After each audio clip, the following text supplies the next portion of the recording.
ఎన్నో ఇబ్బందులు కనపడుతున్నా కొన్నిసార్లు తప్పక చాలా సార్లు తెలియక ట్రాన్స్పోర్టేషన్ వ్యవస్థలో వెహికల్ ఓనర్స్ వాటిని ఉపయోగించుకునే వాళ్ళు సర్దుకుపోయి ఉండాల్సిన పరిస్థితి. అలాంటి పరిస్థితికి కంప్లీట్ సొల్యూషన్ వాలా యాప్. Download your freedom.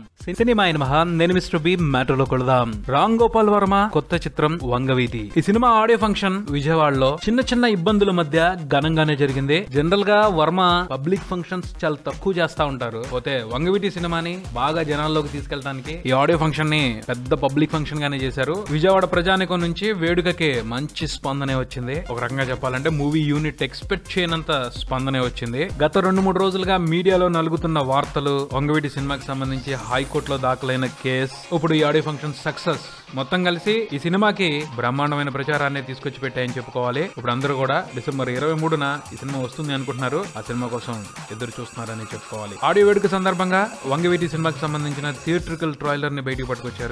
ఈ సినిమా మొదలు పెట్టినప్పుడే వర్మ చెప్పారు, వంగవీటి రాధా చేసిన మొదటి హత్య నుంచి వంగవీటి రంగా చనిపోయే ముందల వరకు జరిగిన పరిస్థితుల సమాహారమే ఈ సినిమా అని. వంగవీటి రంగా ఆంధ్రప్రదేశ్, ఇంకా గట్టిగా చెప్పాలి అంటే విజయవాడ చుట్టుపక్కల జిల్లాలో 80వ దశకంలో ప్రత్యక్షంగా చూసిన ఓ నిఖార్సైన లీడర్. రౌడీ షీటర్ అనే ట్యాగ్ ఉంది. ఆయన పరిస్థితుల డిమాండ్ ప్రకారం రౌడీజం చేసే ఉండొచ్చు. అయినప్పటికీ లీడర్ గా కొన్ని మంచి పనులు చేశారు. విజయవాడ చుట్టుపక్కల ఊళ్ళలో, కృష్ణా జిల్లాలో చాలా మంది చెప్తారు ఆ కథలో. కేవలం రౌడీ షీటర్ అయితే ఇంతమంది జనాల్లో ఇప్పటికీ ఆయన నిలిచి ఉండేవాడు కాదు. లీడర్ గా కూడా ఆయన చాలా మంచి పనులు చేశారు. వంగవీటి రంగా గురించి తెలుసుకోవాలన్న ఆసక్తి చాలా మందిలో ఉంది. కానీ ప్రాపర్ ఇన్ఫర్మేషన్ ఇది పక్కా అని క్లియర్ గా ఎక్కడ దొరకట్లా. ఈ వంగవీటి సినిమాతో ఆ మ్యాటర్ కి సంబంధించి సొల్యూషన్ ని ఎక్స్పెక్ట్ చేయలేం. ఎందుకంటే ఇది వంగవీటి రంగా బయోపిక్ కాదు. మన ఆర్జీవి జీవిత చరిత్రలు తీరు. జీవిత చరిత్ర అంటే ఒక వ్యక్తి జీవితం ఎలా గడిచింది అని చూపించడం. కానీ ఆర్జీవి ఆ సమయంలో ఏం జరిగింది అన్న దాని మీద ఎక్కువ కాన్సన్ట్రేట్ చేసి చూపిస్తారు. కొంతమంది వ్యక్తులు సమాజాన్ని ఎలా ప్రభావితం చేస్తున్నారు, అప్పుడు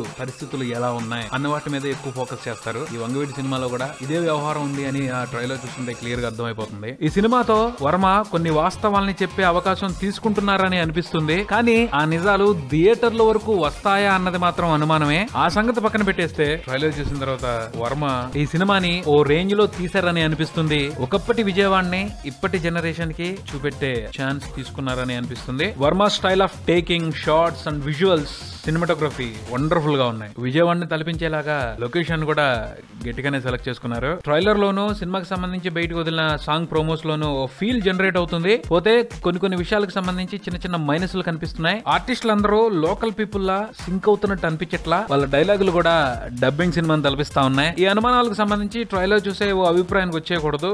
సినిమాలు ఆ ఫీల్ ని వర్మ గారు మార్చేస్తారు తన ట్రాన్స్ లోకి తీసుకెళ్లిపోయి. ఏదేమైనప్పటికీ రామ్ గోపాల్ వర్మ నుండి ఓ మంచి సినిమా వస్తుంది చానాళ్ళకి అన్న ఫీలింగ్ కలుగుతుంది. ఈ సినిమాతో ఆర్జీవి తన సత్తాని మళ్ళీ చాటుకోవాలి అని అందరం కోరుకుందాం. మరో ఆర్టికల్ తో మళ్ళీ కలుద్దాం. Subscribe and keep watching Maruthi talkies. For me mister B and talkies Raja. Thank you.